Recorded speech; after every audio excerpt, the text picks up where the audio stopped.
بسم الله الرحمن الرحيم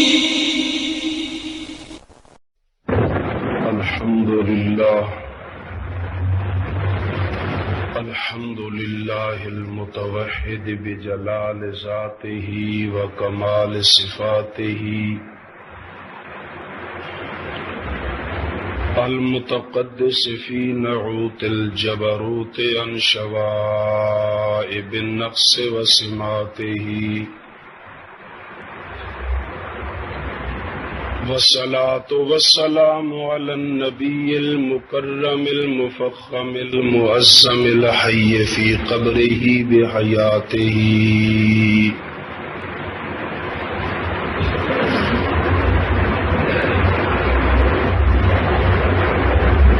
من أنكر حياته في الروضة المنورة فهو خارج عن أهل السنة وجماعته نبوته ورسالته مبرهن ومدلل ومؤيد بساطح حججه وواضح بيناته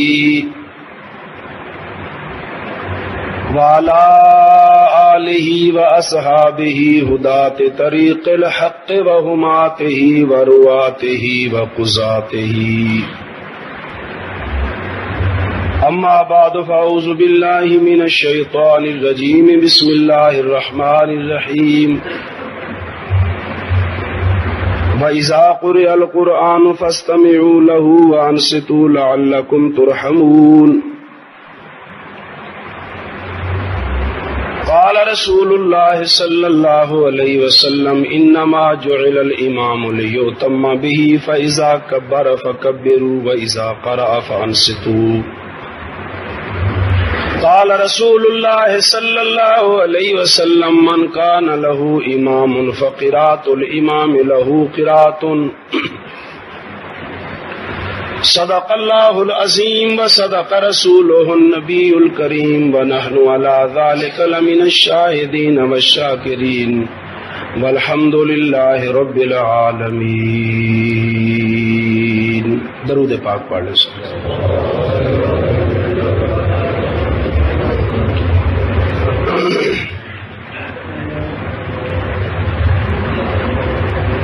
حاضرین بھائیوں،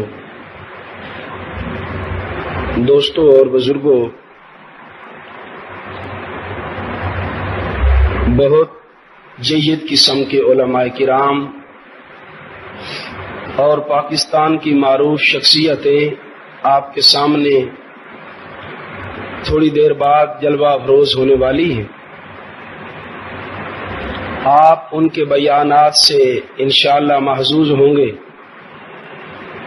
ان سے پہلے تھوڑے سے وقت میں استاد جی نے میرے ذمہ 3 مسئلے لگائے ہیں. پہلا مسئلہ یہ ہے کہ امام کے پیچھے مقتدی سورت فاتحہ پڑھے گا یا نہیں پڑھے گا. غیر مقلدین کے ساتھ جس طرح اور کافی مسائل میں ہمارا اختلاف ہے، مسئلہ فاتحہ خلف الامام کے اندر بھی اختلاف ہے.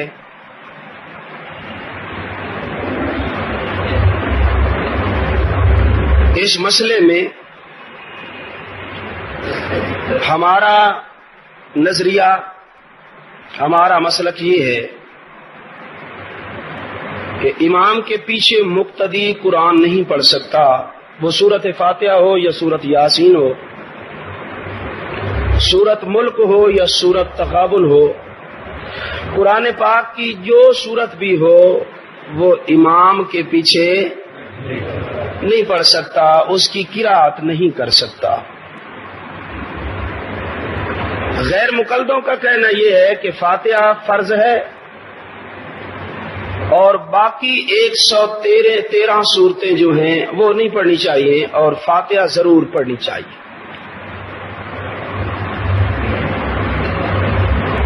جب فرض کی تعریف پوچھی جاتی ہے تو ان کو فرض کی تعریف نہیں آتی، کہہ دیتے ہیں کہ فرض ہے، لیکن فرض کی تعریف نہیں آتی. مجھے یاد ہے کہ 1.5 سال پہلے تقریباً سادوں کی مولانا ظہور صاحب ہیں، وہاں 6-7 غیر مقلد کتابیں لے کر مولانا ظہور صاحب کے پاس پہنچ گئے. سورت فاتحہ پڑھنی فرض ہے امام کے پیچھے.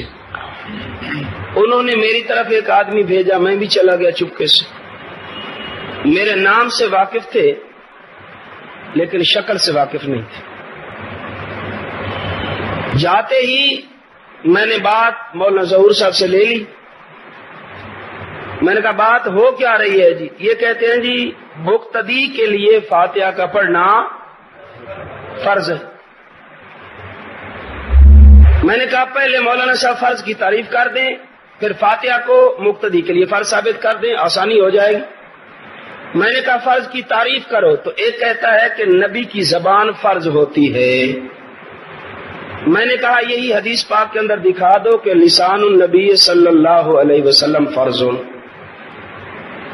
نبی کی زبان فرض ہوتی ہے. دوسرا بولتا ہے نہیں جی الامر للوجوب. میں نے کہا الامر للوجوب یہ کس حدیث کے اندر آ رہا ہے؟ کہتا ہے اصول الشاشی میں. اصول الشاشی حنفیوں کے اصول کی کتاب ہے. میں نے کہا اس سے آگے یہ بھی لکھا ہوا ہے قد یکون للاستحباب. امر کبھی وجوب کے لیے آتا ہے اور کبھی استحباب کے لیے آتا ہے. کہتا ہے نہیں ہمیشہ وجوب کے لیے آتا ہے. میں نے پھر آیت پڑھ دی کہ اللہ پاک نے قرآن پاک میں فرمایا کونوا قردۃ خاسئین. یہ امر ہے کہ باندر بن جاؤ. آپ میں سے کتنے ابھی تک باندر بن چکے ہیں؟ یہ بھی تو الامر للوجوب ہے. کہتا یہ ہمارے لیے نہیں ہے. چلو نہ صحیح، اور آیت پڑھ دیتا ہوں فَإِذَا حَلَلْتُمْ فَاسْتَعْدُوا. جب احرام کھول چکو فَاسْتَعْدُوا ہم اس کا ترجمہ کرتے ہیں شکار کر سکتے ہو. شکار کیونکہ یہاں امر استحباب کے واسطے. وہ کہتا ہے نہیں ہر جگہ پر وجوب کے لیے ہے. تو میں نے کہا پھر آپ کے حاجی جب احرام کھول لیتے ہیں تو سارے شکار کرتے ہیں. کہتا ہے یہ اس وقت کی بات ہے جب گوشت نہیں ملتا تھا. اب چونکہ گوشت عام ہو گیا ہے اس واسطے اب فاستعدوا کا حکم جو ہے وہ منسوخ ہو گیا. بس میں نے اتنی جب بات کی مجھے کہتے آپ کا نام کیا ہے؟ میں نے کہا نام ابھی میں نہیں بتاؤں گا. آپ نام نہیں بتاتا ہوں.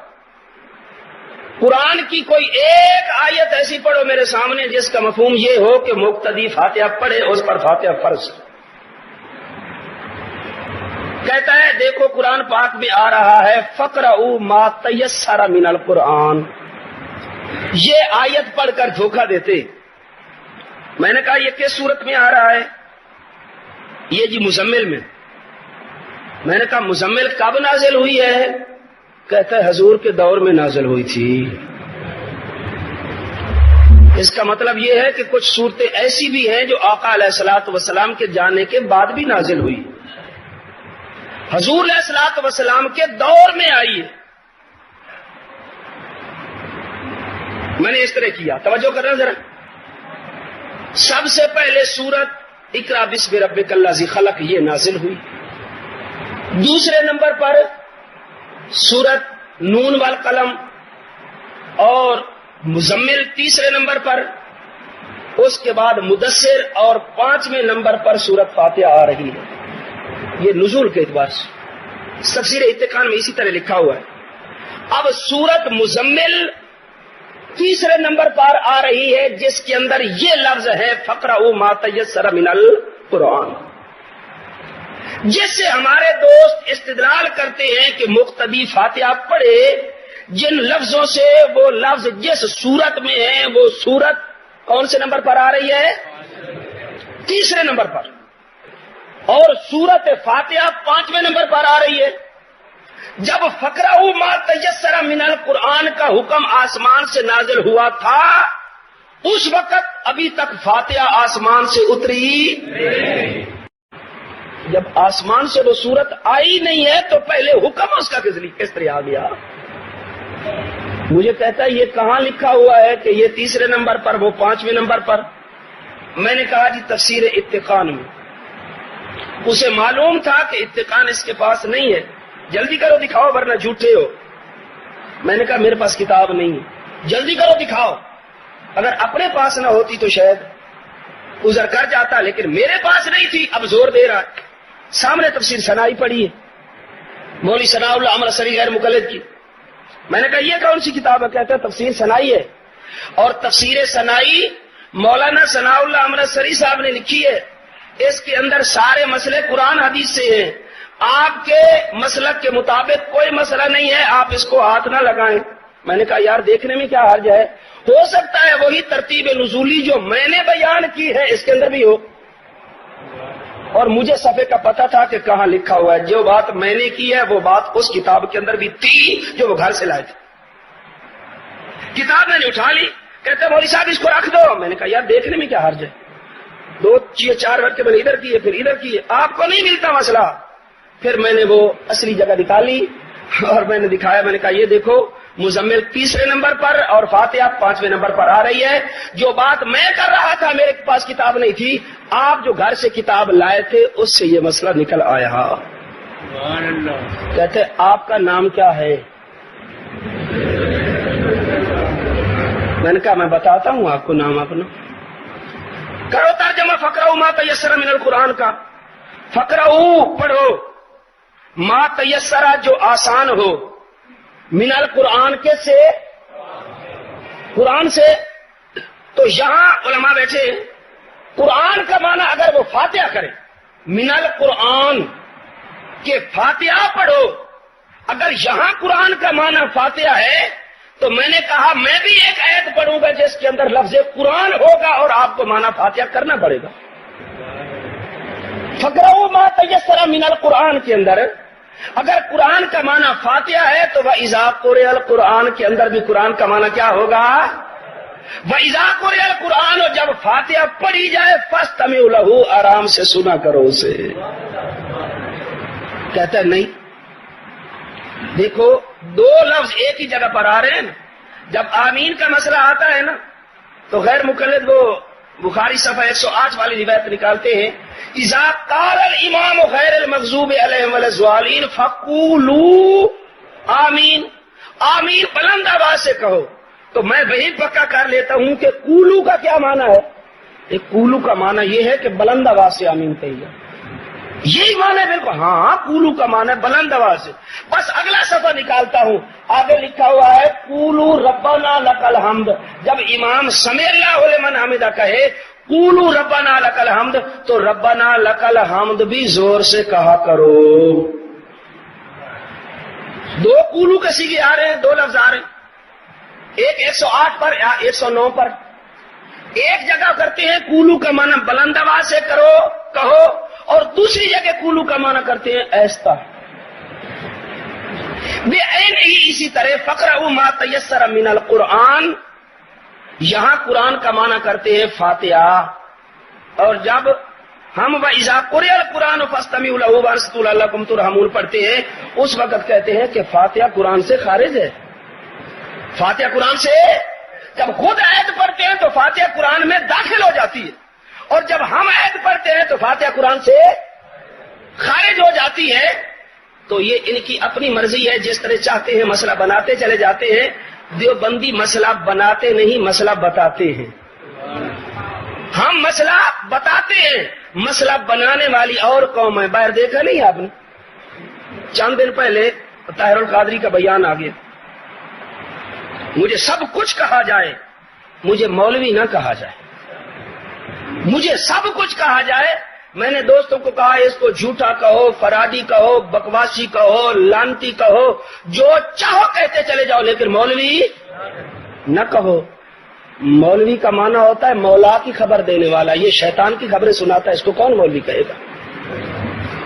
جب مجاہدین ادھر بت توڑے تو اس کو بڑی تکلیف ہوئی ہے, اس کو بھی اور ساجد میر کو بھی, ان دونوں کو بڑی تکلیف. بت نہیں توڑنے چاہیے تھے.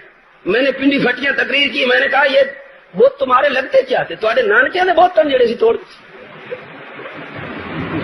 وہ تو ہم نے توڑے ہیں، امریکہ سے ہم نے لڑنا ہے، سب کی مخالفت ہم نے مول لی ہے، تمہیں کیا تکلیف ہے؟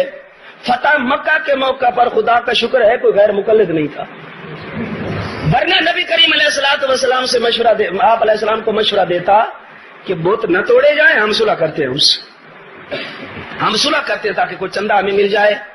میں عرض یہ کر رہا تھا ہمارے پاس سب سے پہلے کیا چیز ہے؟ قرآن۔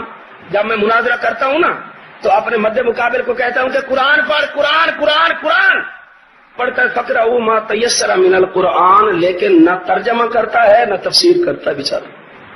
پھر بار بار کہتا ہوں کہ قرآن کی آیت پڑھی ہے صرف برکت کے لیے پڑھی تھی یا اس کا معنی اور مفہوم بھی کچھ بیان کرو گے؟ نہیں کرتے۔ ہمارے پاس قرآن عزیز کی آیت ہے اور یہ سورت آراف میں آ رہی ہے، اور سورت آراف 39ویں نمبر پر نازل ہو رہی ہے۔ وَإِذَا قُرِئَ الْقُرْآنُ فَاسْتَمِعُوا لَهُ وَأَنصِتُوا لَعَلَّكُمْ تُرْحَمُونَ۔ جب قرآن پڑھا جائے، ترجمہ، جب قرآن پڑھا جائے فَاسْتَمِعُوا لَهُ، چپ کر کے سنو۔ بشیر سامانی غیر مقلد نے اپنی کتاب برہان اور اجاب کے اندر اس کا ترجمہ کیا ہے۔ فَاسْتَمِعُوا کا معنی کیا ہے؟ چپ کر کے سنو۔ فَاسْتَمِعُوا لَهُ وَأَنصِتُوا، اور خاموش رہو، لعلکم ترحمون، تاکہ تمہارے اوپر رحم کیا جائے۔ اب فاستمعوا کا لفظ ہم قرآن میں کسی اور جگہ بھی تلاش کر لیتے کہ وہاں اس کا کیا معنی ہے۔ اس باب اختیار پر اگر سامع چڑھ جائے تو اس کا معنی کیا ہوتا ہے؟ نبی کریم علیہ الصلوۃ والسلام قرآن عزیز کی تلاوت فرما رہے ہیں اور جنوں کی ایک جماعت آتی ہے اور آ کر قرآن سنتی ہے۔ ابھی تک وہ جن مسلمان نہیں ہوئے تھے اور آ کر قرآن کی تلاوت سن رہے ہیں۔ جنوں کو قرآن آتا تھا بھائی؟ جنوں کو قرآن آتا تھا تو وہ نبی علیہ السلام کے ساتھ پڑھتے رہے تھے یا خاموش کھڑے رہے؟ ایک طرف سے قرآن پڑھا جا رہا ہے اور دوسری طرف سے مکمل خاموشی ہے۔ اللہ رب العزت قرآن عزیز میں فرماتے ہیں وَإِصْرَفْنَا إِلَيْكَ نَفَرًا مِنَ الْجِنِّ يَسْتَمِعُونَ الْقُرْآنَ، ہم نے جنوں کی ایک جماعت آپ کی طرف بھیجی تھی جو خاموش ہو کر قرآن سن رہی تھی۔ تو یستمعون القرآن، خاموش ہو کر قرآن سن رہے تھے، یہاں معنی یہ ہوگا تو فاستمعوا کے اندر بھی یہی معنی کیا جائے گا کہ خاموش ہو کر قرآن سن۔ موسیٰ علیہ الصلوۃ والسلام کی طرف وحی آتی، موسیٰ علیہ الصلوۃ والسلام کی طرف کلام اتارا جا رہا ہے۔ اللہ رب العزت پہلے فرما رہے فاستمع لما یوحیٰ، فاستمع لما یوحیٰ، اے میرے موسیٰ جو کلام جو وہی آپ کی طرف آ رہی ہے فاستمع، آپ چپ کر کے اسے سنیں، چپ کر کے اسے سنیں، فاستمع لما یوحیٰ۔ اور نبی کریم علیہ الصلوۃ والسلام پڑھنا چاہتے ہیں، اللہ رب العزت فرما رہے ہیں لا تحرک بہ لسانک، اپنی زبان کو، ہونٹوں کو حرکت نہیں دے سکتے۔ بخاری جلد 1 صفحہ 3، اپنے ہونٹوں کو بھی حرکت نہیں دے سکتے۔ لا تحرک بہ لسانک، جب ایک طرف سے پڑھا جا رہا ہے اور دوسری طرف امام الانبیاء کو بھی زبان ہلانے کی اجازت نہیں ہے۔ جب امام الانبیاء کو اجازت نہیں ہے تو اور کون مائی کا لال ہو سکتا ہے جو پڑھے گا؟ اور کس کو اجازت ہو سکتی ہے؟ ایک جگہ میں گیا، ہمارے ایک اپنے مولوی صاحب، میں جہاں جاتا ہوں نا کہہ دیتا ہوں یار کوئی امام مسجد ہے تو وہ آگے آ جائیں، ذرا میرے قریب ہو جائیں تاکہ بات ذرا اچھی طرح ان کو سمجھ آ جائے۔ ایک مولوی صاحب تھے مودودی، خیر مجھے کہتے ہیں کہ آپ کہتے ہیں کہ قرآن سنا جائے سنا جائے سنا جائے، ظہر اثر کی نماز کے اندر کیا کریں گے ہم؟ صبح کی نماز میں تو سن لیں گے، مغرب کی پہلی 2 رکعتوں میں سن لیں گے، عشاء کی پہلی 2 رکعتوں میں سن لیں گے، ظہر اور عصر کی نماز میں امام کی قرات ہمارے کانوں تک آتی نہیں ہے آواز، ہم کس طرح سنیں گے؟ یہ قرآن کا حکم کس طرح پورا کریں گے؟ تو میں نے اسے عرض کی دیکھو قرآن کے اندر 2 سیغے آ رہے ہیں، فاستمعوا لہ و، 2 سیغے آ رہے ہیں، اور نمازیں بھی 2 قسم کی ہیں۔ ایک نماز جہری ہے اور ایک نماز سری ہے۔ جہری نماز اسے کہتے ہیں جس کے اندر امام بلند آواز سے قرات کرتا ہے، اور سری نماز اسے کہا جاتا ہے جس کے اندر ایسا قرات کرتا ہے۔ جس طرح نمازیں 2 طرح کی ہیں، جہری اور سری، اللہ پاک نے سیغے بھی 2 استعمال کیے۔ جہاں سنائی دیتی ہے تلاوت فاستمعوا، اور جہاں سنائی نہیں دیتی انصتوا، خاموش رہو، پڑھنے کی اجازت نہیں، پڑھنے کی اجازت نہیں ہے۔ یہی بات علامہ ابن حمام رحمت اللہ علیہ نے، صاحب فتح القدیر نے یہی بات لکھی ہے۔ میں نے بات کر دی، بعد میں تلاش کی تو ایک بزرگ نے بھی لکھ دی، میں نے اللہ کا شکر ادا کیا، جو بات میں نے کی ہے وہی بات ہمارے بڑوں نے بھی لکھ دی ہے۔ یہ تو قرآن تھا، اور حدیث پاک کے اندر آ رہا ہے انما جعل الامام لیؤتم بہ فاذا کبر فکبروا واذا قرأ فانصتوا۔ جب امام، انما جعل الامام لیؤتم بہ، امام کو بنایا جاتا ہے امام لیؤتم بہ تاکہ اس کی اقتداء کی جائے۔ فاذا کبر فکبروا، جب وہ تکبیر کہے تو تکبیر کہو۔ واذا قرأ، اور جب وہ قرات کرے فانصتوا، جب وہ قرات کرے تو تم خاموش ہو جاؤ، جب قرات کرے تو خاموش ہو جاؤ۔ لاہور کے اندر، ملتان کے اندر ایک ہوا سیمینار غیر مقلدوں کا، حدیث سیمینار۔ اس سیمینار کے اندر ہم حضرت اکاڑی کے پاس پڑھتے تھے رحمت اللہ علیہ، تو ہم وہاں پہنچ گئے۔ ایک مولوی صاحب تقریر کرتا کرتا کرتا کرتا کرتا گھومتا گھومتا گھومتا امام ابو حنیفہ پر آ پہنچا۔ جو ہی آ کر پہنچا تو میں بھی کھڑا ہوں۔ میں نے ایک دو سوال کیے، یہی قرات کا مسئلہ آ گیا۔ میں نے جب یہ کہا انما جعل الامام لیؤتم بہ فاذا کبر فکبروا واذا قرأ فانصتوا، مجھے کہتا پھر پڑھو، میں نے پھر پڑھ دی۔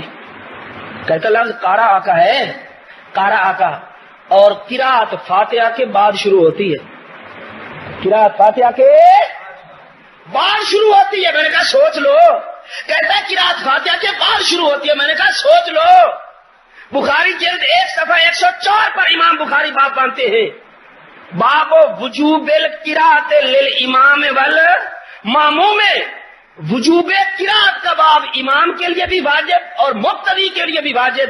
تو یہاں قراءت سے مراد فاتحہ نہیں ہوگی، اگلی سورت ہوگی۔ مانتے ہو؟ کہتا نہیں مانتا ہوں، حدیث پیش کرو۔ نسائی کے اندر حدیث آتی ہے، حضرت انس رضی اللہ تعالی عنہ فرماتے ہیں صلیت خلف النبی صلی اللہ علیہ وسلم و ابی بکر و عمر و عثمان کانوا یفتتحون القراءۃ بالحمد للہ رب العالمین۔ حضرت انس فرماتے ہیں میں نے آقا علیہ السلام کے پیچھے نماز پڑھی، حضرت صدیق اکبر کے پیچھے نماز پڑھی، حضرت فاروق اعظم کے پیچھے نماز پڑھی، حضرت عثمان غنی کے پیچھے نماز پڑھی۔ یہ سارے اکابر قراءت کو شروع کرتے تھے فاتحہ سے۔ تو قراءت کہاں سے شروع ہوتی ہے؟ فاتحہ سے۔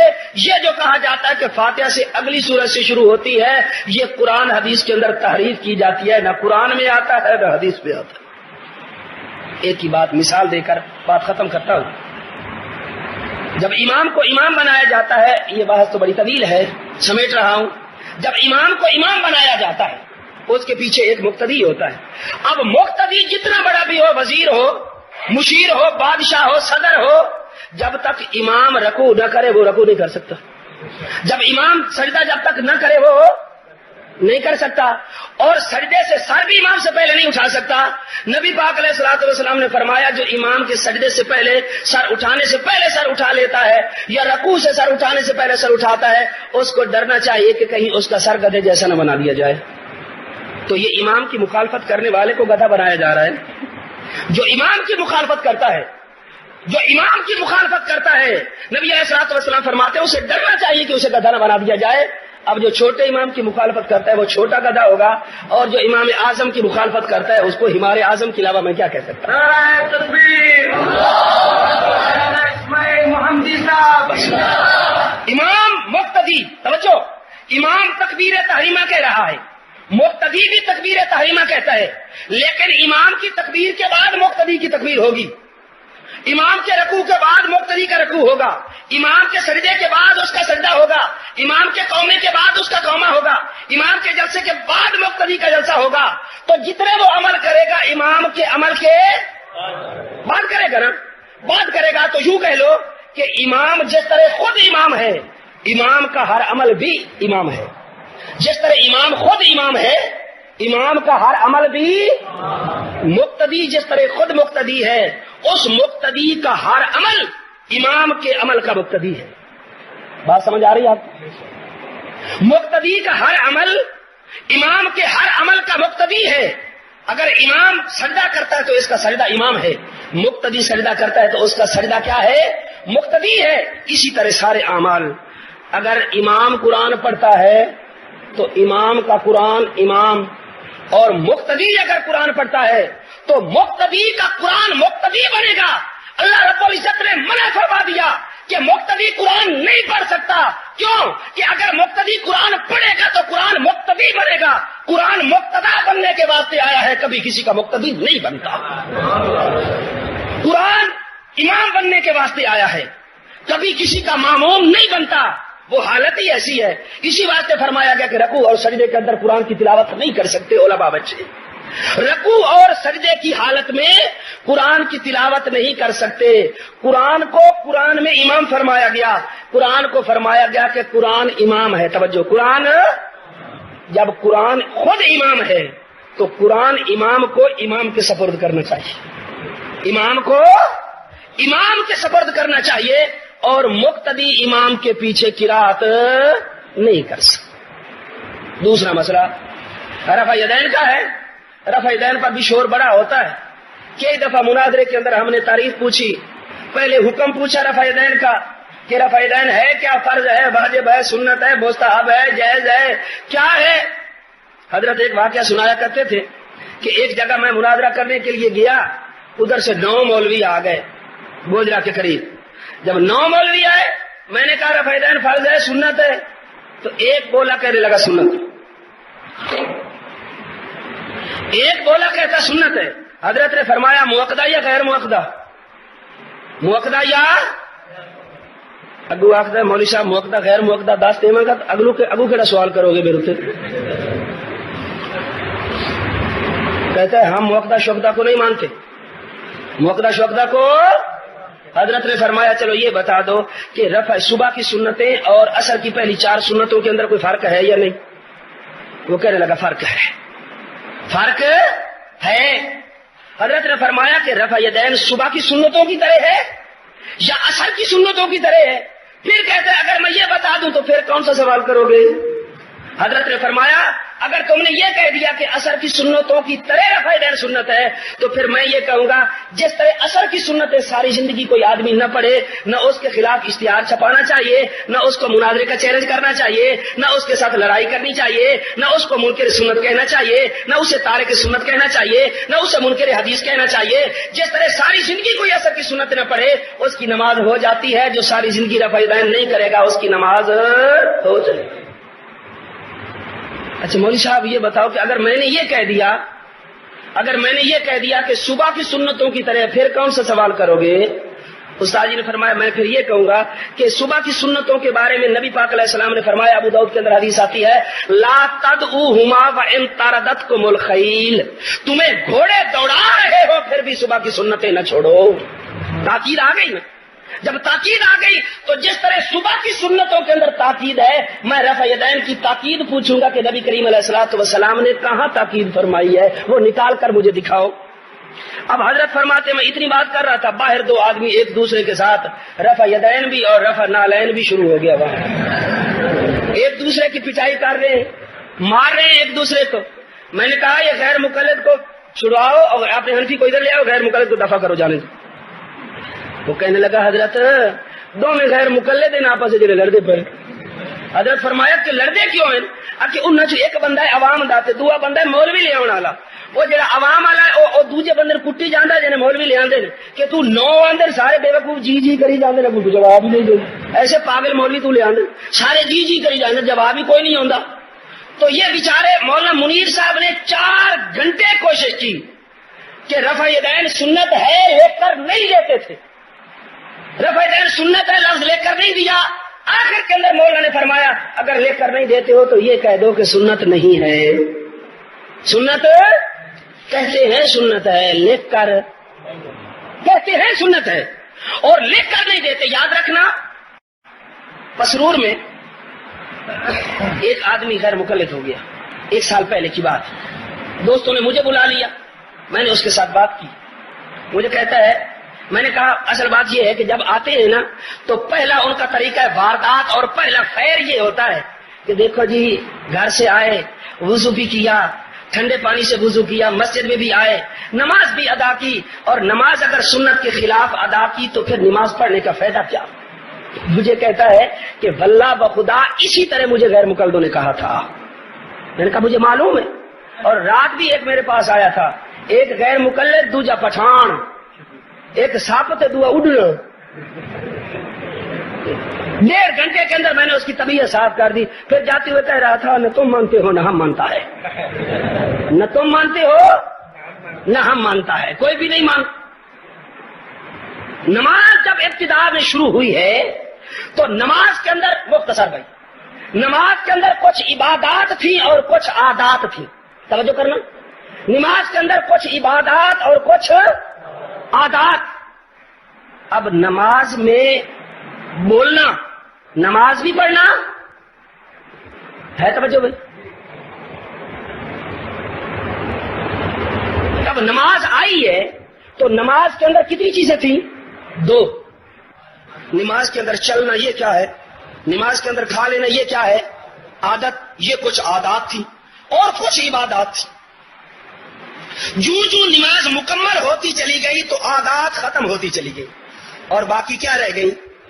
عبادات. جب یہ مسجد بن رہی تھی، میں سڑک پڑتا تھا یہاں، یہ مسجد بن رہی ہے، اس وقت ایک طرف بجری پڑی ہے، سیمنٹ پڑی ہے، بجری ہے، سریا ہے، اینٹیں ہیں اور بہت کچھ اس کے اندر پڑا. اور لوگ کبھی جوتوں سمیت بھی اندر آ جاتے ہیں جب مسجد زیر تعمیر ہو. اسی طرح ہوتا ہے، یہ نہیں ہوتا. اور جو مسجد تیار ہوتی چلی جاتی ہے تو ایسا ایسا وہ جو چیزیں پڑی ہیں ان کو، جو غیر ضروری ہیں، ان کو نکال دیا جاتا ہے. آخر کے اندر جب مسجد تیار ہو جاتی ہے اس کو صاف کر دیا جاتا ہے، اس کے اندر جھاڑو دیا جاتا ہے اور پھر صفیں بچھا دی جاتی ہے، اوپر کارپیٹ بچھایا جاتا ہے. پھر کہا جاتا ہے کہ او جوتے وہاں اتارو، یہ مسجد ہے، مسجد کے اندر جوتوں سمیت. اور کوئی اب اگر حوالہ دے دے، دیکھو جی 1 سال پہلے یہاں جوتے آتے تھے اور اب جوتوں سے منع کر دیا گیا. یہ کون سا مسئلہ ہے کہ پہلے آتے تھے، پہلے یہاں سیمنٹ پڑی تھی اب کیوں نہیں ہے، پہلے یہاں سریا پڑا تھا اب کیوں نہیں ہے، پہلے یہاں بجری پڑی تھی اب کیوں نہیں ہے؟ تو ہم کہیں گے اس وقت مسجد تیار ہو رہی تھی، اس وقت مسجد تیار ہو رہی تھی اور اب مسجد تیار ہو چکی ہے. نماز کا بھی یہ حال ہے. جب نماز مکمل ہو رہی تھی تو نماز کے اندر کچھ عادات بھی تھی اور کچھ عبادات بھی تھی. اور ایسا ایسا نماز مکمل ہوتی چلی گئی، عادات کو ایسا ایسا خارج کر دیا گیا. باقی کیا رہ گئی؟ باقی کیا رہ گئی؟ باقی کیا رہ گئی؟ مجھے وہ کہتے ہیں بات آپ کی مجھے بڑی پسند ہے، لیکن مجھے کس طرح پتہ چلے گا کہ عبادت کون سی ہے، عادت کون سی ہے؟ میں نے کہا بات یہ ہے، اللہ رب العزت نے قرآن عزیز میں فرمایا اقم الصلاۃ لذکری، نماز کو قائم کرو میرے ذکر کے لیے. نماز کا جو رکن بھی ہے، جو عمل بھی ہے، نماز کے ہر عمل کے ساتھ اللہ نے ایک ذکر رکھا ہے.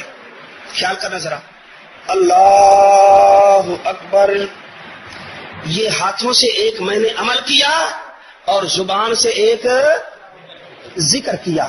جس عمل کے ساتھ ذکر ملتا جائے گا وہ عمل عبادت بنتی جائے گی، اور جس عمل کے ساتھ ذکر نہیں ہوگا وہ عبادت نہیں. وہ جو غیر ضروری ہے ان کو نکال دیا جاتا ہے. آخر کے اندر جب مسجد تیار ہو جاتی ہے اس کو صاف کر دیا جاتا ہے، اس کے اندر جھاڑو دیا جاتا ہے اور پھر صفیں بچھا دی جاتی ہے، اوپر کارپیٹ بچھایا جاتا ہے. پھر کہا جاتا ہے کہ او جوتے وہاں اتارو، یہ مسجد ہے، مسجد کے اندر جوتوں سمیت. اور کوئی اب اگر حوالہ دے دے، دیکھو جی 1 سال پہلے یہاں جوتے آتے تھے اور اب جوتوں سے منع کر دیا گیا. یہ کون سا مسئلہ ہے کہ پہلے آتے تھے، پہلے یہاں سیمنٹ پڑی تھی اب کیوں نہیں ہے، پہلے یہاں سریا پڑا تھا اب کیوں نہیں ہے، پہلے یہاں بجری پڑی تھی اب کیوں نہیں ہے؟ تو ہم کہیں گے اس وقت مسجد تیار ہو رہی تھی، اس وقت مسجد تیار ہو رہی تھی اور اب مسجد تیار ہو چکی ہے. نماز کا بھی یہ حال ہے. جب نماز مکمل ہو رہی تھی تو نماز کے اندر کچھ عادات بھی تھیں اور کچھ عبادات بھی تھیں.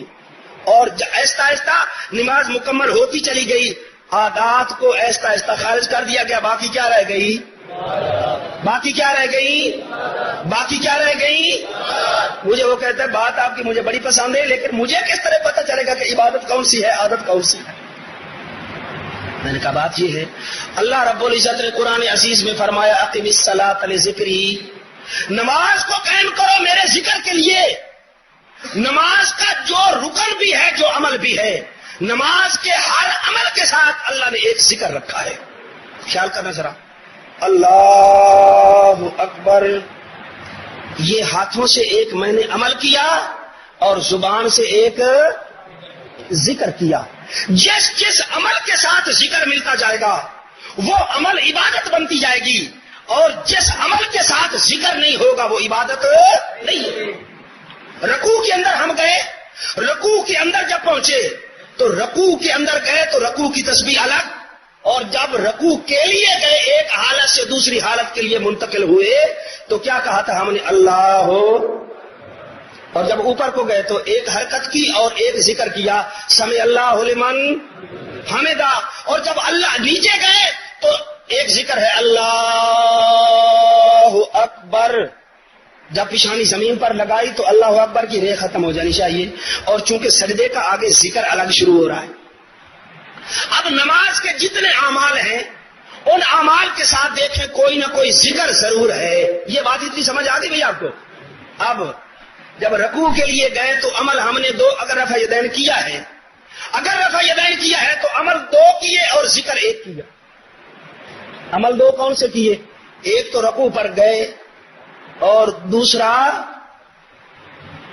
کیا ہے نا، تو عمل کتنے ہو گئے اور ذکر کتنے ہوئے؟ اللہ اکبر. ذکر ہے ایک اور عمل. اب یہ ذکر ایک عمل کے ساتھ لگے گا، دوسرا عمل ذکر سے خالی رہ جائے. اور یہ اللہ اکبر رکوع جانے کے لیے ہے، یہ رفع یدین کے واسطے ہے. تو ان کو تکبیرات انتقالات کہا جاتا ہے. اللہ اکبر ان تکبیروں کو تکبیرات انتقالات کہا جاتا ہے کہ ایک حالت سے دوسری حالت میں بدلنے کے لیے تکبیر کہی جاتی ہے. تو یہ تکبیر رکوع جانے کے ساتھ لگتی ہے، رفع یدین کے ساتھ. رفع یدین بغیر ذکر کے رہ گیا کہ نہیں رہا بھائی؟ رہ گیا. جب بغیر ذکر کے رہ گیا تو یہ عبادت نہیں ہے. یہ عبادت سجد جلسہ استراحت وہ بغیر ذکر کے ہے، اور جو بغیر ذکر کے عمل ہوتا ہے وہ عبادت نہیں ہوتی، وہ عبادت نہیں ہوتی. ایک عمل ذکر والا. اور ہمارے اوپر سوال کرتے ہیں کہ تم وطروں کے اندر کیوں کرتے ہو رفع یدین؟ وطروں کے اندر جو ہم کرتے ہیں وہ ذکر کے ساتھ کرتے ہیں یا بغیر ذکر کے؟ تو وہ عبادت ہوئی یا عادت ہوئی؟ عبادت ہوئی یا عادت ہوئی؟ عبادت ہوئی. اور عید کی تکبیروں کے ساتھ ہم رفع یدین کرتے ہیں. جب میں روایت پڑھتا ہوں مالی اراکم رافی ایدیکم کانہا ذناب خیل شمسن اسکنوا فی الصلاۃ، نبی کریم علیہ السلام نے فرمایا مجھے کیا ہو گیا، میں دیکھتا ہوں تمہیں اپنے ہاتھوں کو اس طرح اٹھا رہے ہو جس طرح مست گھوڑے دمے مارتے ہیں. اسکنوا فی الصلاۃ، نماز کے اندر سکون اختیار کرو، نماز میں سکون اختیار کرو.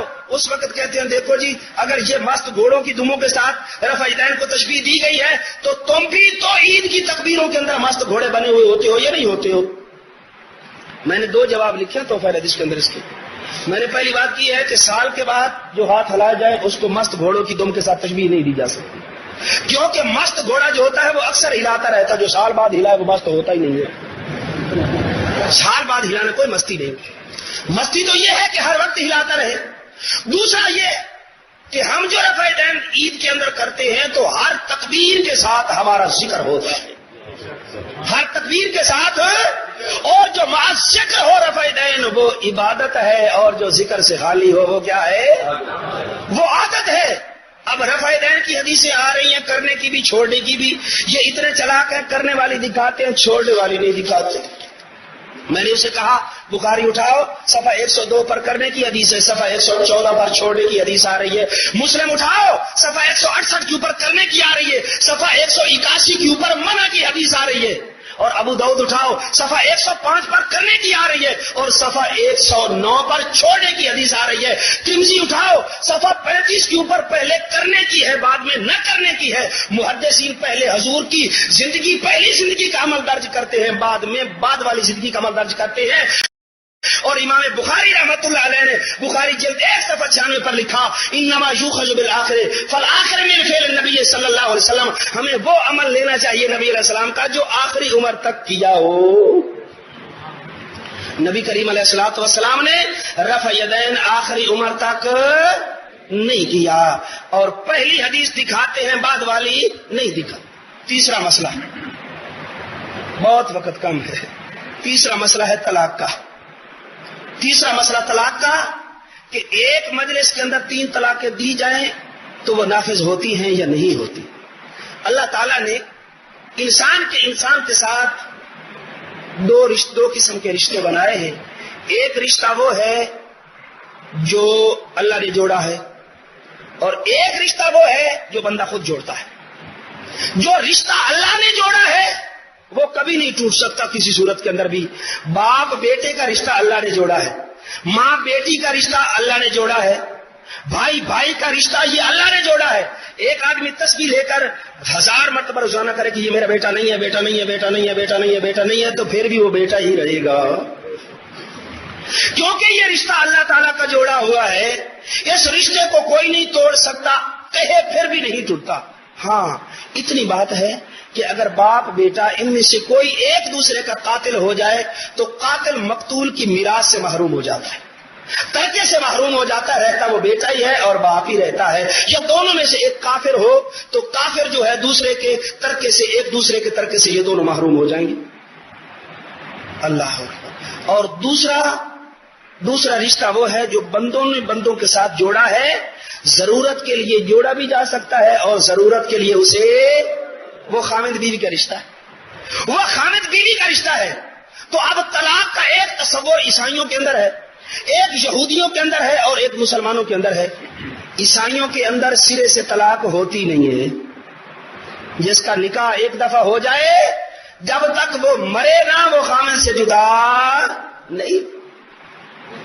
اور یہودیوں کے ہاں 1 طلاق دے دو, 3 دے دو, 100 دے دو, 300 دے دو, 3000 دے دو, پھر بیوی سے رجوع کر سکتا ہے, جتنی چاہے طلاق دے دے.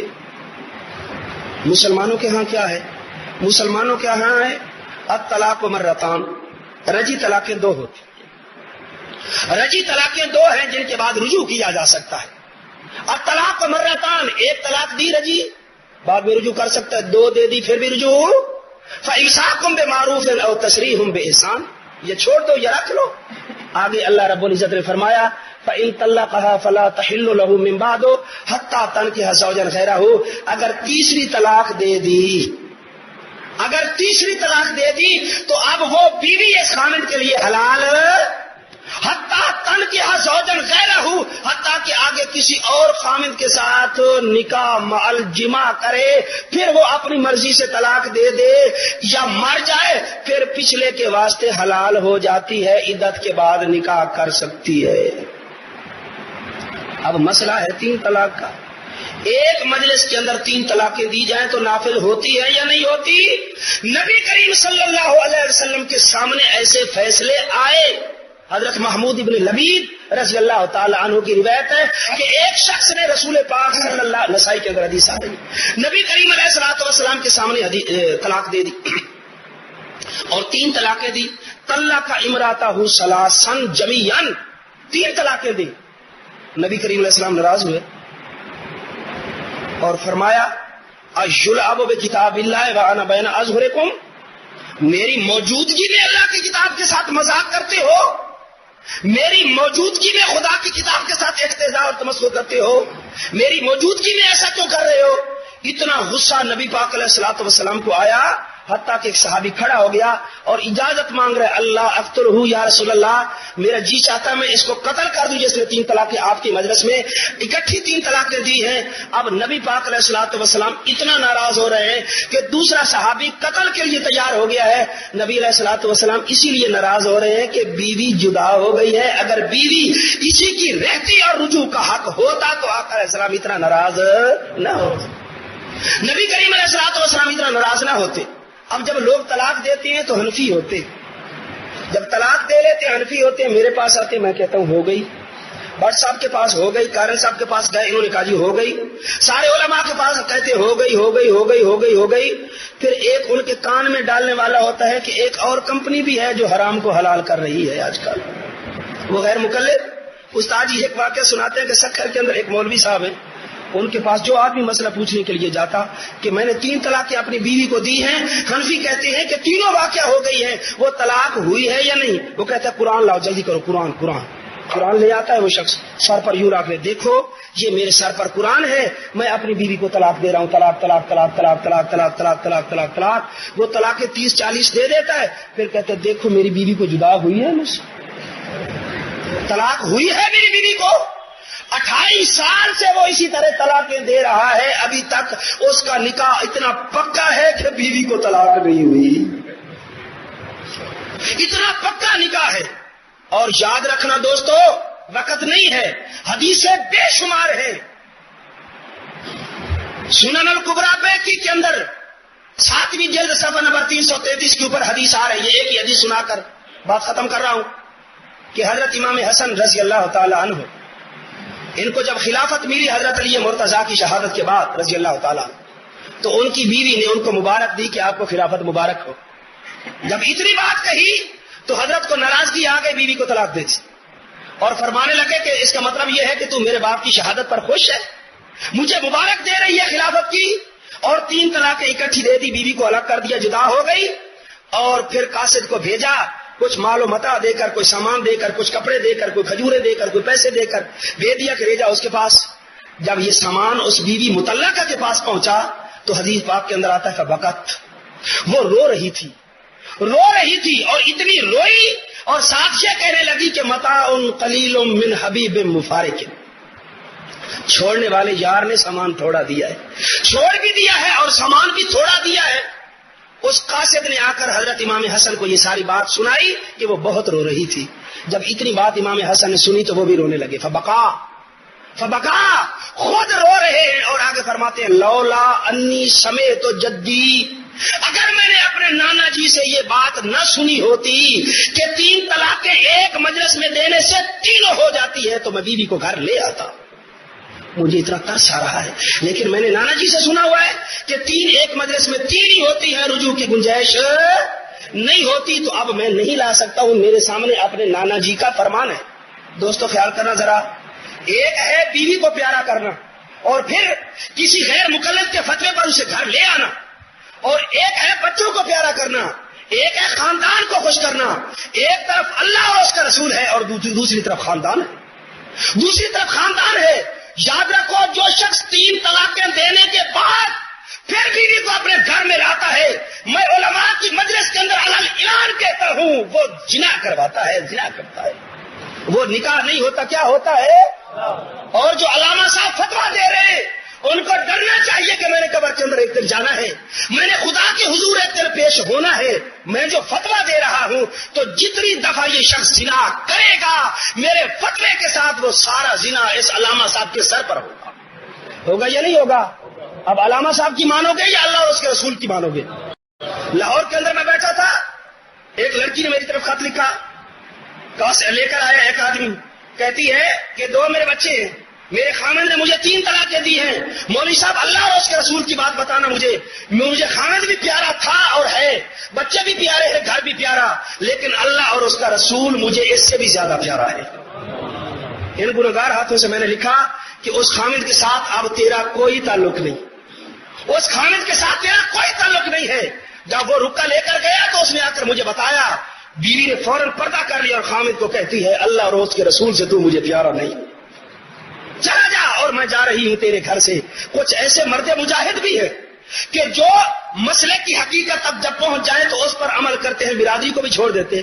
ہمارے ضلع جنگ میں خاکی لکھی ایک علاقہ ہے شور کوٹ سے آگے, وہاں ایک آدمی نے بیوی کو طلاق دے دی. علماء کے پاس پوچھنے کے لیے گئے, انہوں نے کہا طلاقیں ہو گئی, 3 طلاقیں دی تھی.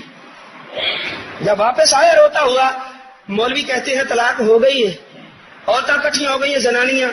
انہوں نے کیا تو روندا کیوں, یہ مولوی ہے بھلا کسی کا گھر کدی بسن دیتا ہے, یہ بھلا کدی راضی ہوئے کہ کسی کا گھر بس پوے, تو انہوں مسئلے کا پتا کوئی نہیں. 11 دے گا چاول نہیں چڑھا تے اللہ واسطے بانڈ چا, بیوی تیرے واسطے حلال ہے. بات سن, کیا بات ہے, کیا بات ہے. یہ مفتی گھر بیٹھے پوچھنے کی لوڑ کیڑی, وہ بے وقوف دے بچے 11 دے گا چڑھا کے خدا واسطے بانڈ چھوڑیاں اجے تک زنا پہ کردا ہے.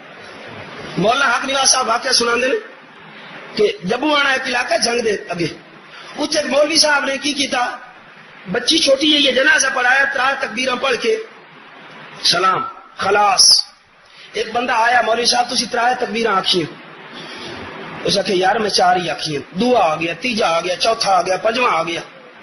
وہ ناراض نہیں ہو گیا، کو ناراض ہو کے آتا ہے سارے مفتی بن گئے ہو، مدرسے سے پڑھتے رہے، تو کی پتا مسئلے کا؟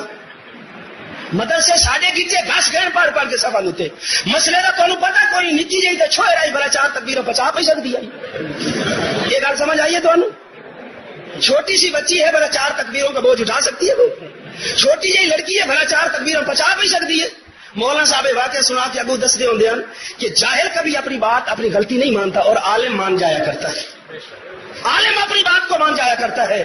شیخ الحدیث امام اہل سنت حضرت مولانا سرفراز خان صاحب صفدر دامت برکاتہم العالیہ اپنی کتابوں میں لکھتے ہیں کہ اگر کسی کو میری کتاب میں غلطی نظر آئے، میری غلطی نکال دے تو میں اس کا شکریہ ادا کروں گا، اور اللہ گواہ ہے جب کوئی غلطی بتاتا ہے تو حضرت اس کا شکریہ ادا کرتے. اتنا سا بچہ جا کر بتا دے کہ یہ بات جو آپ نے لکھی ہے یہ ٹھیک نہیں ہے، حضرت یہ نہیں دیکھتے کہ یہ چھوٹا ہے یا بڑا ہے، حضرت اس کی بات کو تسلیم کر کے اس کا شکریہ ادا کرتے ہیں. تو خلاصہ کلام یہ ہے کہ 3 طلاقیں دینے کے بعد دیکھ سارے صحابہ بھی ایک طرف، چاروں امام، جس مسئلے پر چاروں امام متفق ہو جائے اس کے سچے ہونے میں کیا شک ہو سکتا ہے؟ چاروں امام اسی بات کے قائل ہیں کہ ایک مجلس میں دی ہوئی 3 طلاقیں تینوں ہی واقعہ ہو جائے. امام بخاری اسی کے قائل، امام مسلم، ابو داؤد، ترمذی، ابن ماجہ، نسائی، بہقی، دارمی، دارقطنی، سارے امام اسی کے قائل ہیں کہ 3 طلاقیں ایک مجلس میں دی جائے تو کتنی واقعہ ہوتی ہے؟ 3 ہو جاتی ہیں. اب ایک طرف اجماع امت ہے اور دوسری طرف ابن قیم ہے. ابن قیم نے 7ویں 8ویں صدی کے اندر یہ مسئلہ نکالا. جب یہ مسئلہ ابن قیم کی ابتدا کے اندر انہوں نے کیا تو لوگوں نے مارا. ابن تیمیہ نے نکالا اور لوگوں نے اسے مارا، اونٹ پر بٹھایا اور پھر شہر کے اندر پھرایا. میرا خیال ہے اس وقت اونٹ پر پھرایا گیا تھا، اب جو 3 کے 1 ہونے کا فتویٰ دے اس کو گدھے پر بٹھا کر پھرانا چاہیے. اللہ تعالی عمل کی توفیق عطا فرمائے. یہ مسئلہ 3 طلاقوں میں غیر مقلدوں کی کیا دلیل ہے؟ وقت نہیں ہے میرے پاس. ہاں، وہ مسلم شریف جلد 1 صفحہ نمبر 477 کے اوپر ایک روایت آ رہی ہے کہ حضرت نبی پاک علیہ السلام کے زمانے میں 3 طلاقیں 1 ہوتی تھی اور صدیق اکبر کے زمانے میں بھی 3 1، اور حضرت عمر جب آ گئے تو انہوں نے 3 کو 3 کر دیا. 3 کو 3 کر دیا. یہ حدیث میرے کاغذوں میں تو ضعیف ہے. علماء کی رائے اپنی اپنی ہو سکتی ہے. پہلی بات تو یہ ہے کہ اس کے اندر ایک مجلس کا لفظ بھی نہیں ہے، اور جو شخص ایک مجلس کا لفظ اس حدیث کے اندر دکھا دے 1 گو نقد انعام اسے عطا کی جائے گی، کیونکہ غیر مقلد گو کو کھاتے ہیں، حلال سمجھتے ہیں. انشاءاللہ انعام کے لیے 1 گو اس کو دی جائے گی جو اس حدیث کے اندر ایک مجلس کا لفظ دکھا دے. ایک مجلس کا لفظ یہاں نہیں. اور حضرت عبداللہ ابن عباس سے مروی ہے، ان کا فتویٰ خود اس حدیث کے خلاف ہے.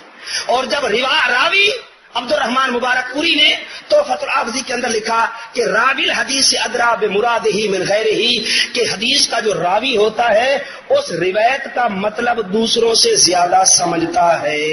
دوسرا مسئلہ، اس کے اندر ایک راوی عبد الرزاق ہے، اور عبد الرزاق کے متعلق ابن حجر عسقلانی رحمۃ اللہ علیہ نے تقریب و تہذیب کے اندر لکھا وکان یتشیع، وہ کیا تھا؟ شیعہ تھا. وہ کیا تھا؟ صفحہ نمبر 451 مسلم، اس کے اوپر آ رہا ہے کہ دیکھو جی نبی علیہ السلام کے دور میں بھی ہم متا کرتے رہے، صدیق کے دور میں بھی ہم متا کرتے رہے، حضرت عمر نے آ کر ہمیں متا سے منع کر دیا. یہ بات ٹھیک ہے یا غلط بھائی؟ غلط. یہ بات کیونکہ متے سے خود نبی کریم علیہ السلام نے مقام خیبر پر منع کیا. جنگ خیبر کے موقع پر خود آقا علیہ السلام نے منع کیا. یہ راوی جھوٹ بولتا جا رہا ہے کہ حضور کے زمانے میں بھی ہم کرتے رہے اور حضرت صدیق کے دور میں بھی ہم کرتے رہے اور عمر نے آ کر ہمیں منع کر دیا. جو راوی اس روایت کا ہے وہی راوی اس روایت کا ہے. دونوں مقامات پر حضرت فاروق اعظم پر وہ بہتان باندھ رہا ہے. اور کوئی پرچی ہے؟ اللہ تعالیٰ عمل کی توفیق عطا فرمائے. جرأت کا نام ہے دیوبند والے، عالی مقام ہے دیوبند والے. جرأت کا نام ہے دیوبند والے، عالی مقام ہیں دیوبند والے، جرأت کا نام ہے دیوبند والے، عالی مقام ہیں دیوبند والے، عالی مقام ہیں دیوبند والے۔ اللہ کا دین پوری دنیا میں عام کر گئے، اللہ کا دین پوری دنیا میں عام کر گئے، کفری طاقتوں کا پہیا جو دام کر گئے، کفری طاقتوں کا پہیا جو دام کر گئے، ان کے غلام ہیں دیوبند والے، عالی مقام ہیں دیوبند والے، ان کے غلام ہیں دیوبند والے، عالی مقام ہیں دیوبند والے، جرأت کا نام ہے دیوبند والے، عالی مقام ہیں دیوبند والے۔ اللہ کے شیر ہیں یہ، بے حد دلیر ہیں یہ، اللہ کے شیر ہیں یہ، بے حد دلیر ہیں یہ، امت کا مان ہے یہ، اصحاب خیر ہیں یہ، امت کا مان ہے یہ، اصحاب خیر ہیں یہ، سب کے امام ہیں دیوبند والے، عالی مقام ہیں دیوبند والے، سب کے امام ہیں دیوبند والے، عالی مقام ہیں دیوبند والے، جرأت کا نام ہے دیوبند والے، عالی مقام ہیں دیوبند والے، عالی مقام ہیں دیوبند والے۔ اس کے لیے جو گلشن دین کو لتاڑتا ہو، اس کے لیے جو گلشن دین کو لتاڑتا ہو، دین حنیف کا جو حلیہ بگاڑتا ہو، دین حنیف کا جو حلیہ بگاڑتا ہو، غیبی لگام ہیں دیوبند والے، عالی مقام ہیں دیوبند والے، غیبی لگام ہیں دیوبند والے، عالی مقام ہیں دیوبند والے، جرأت کا نام ہے دیوبند والے، عالی مقام ہیں دیوبند والے، عالی مقام ہیں دیوبند والے۔ حق کے سفیر بھی ہیں، مہر منیر بھی ہیں، حق کے سفیر بھی ہیں، مہر منیر بھی ہیں، بر صغیر پاکو ہند کے امیر بھی ہیں، بر صغیر پاکو ہند کے امیر بھی ہیں، ماہ تمام ہیں دیوبند والے، عالی مقام ہیں دیوبند والے، ماہ تمام ہیں دیوبند والے، عالی مقام ہیں دیوبند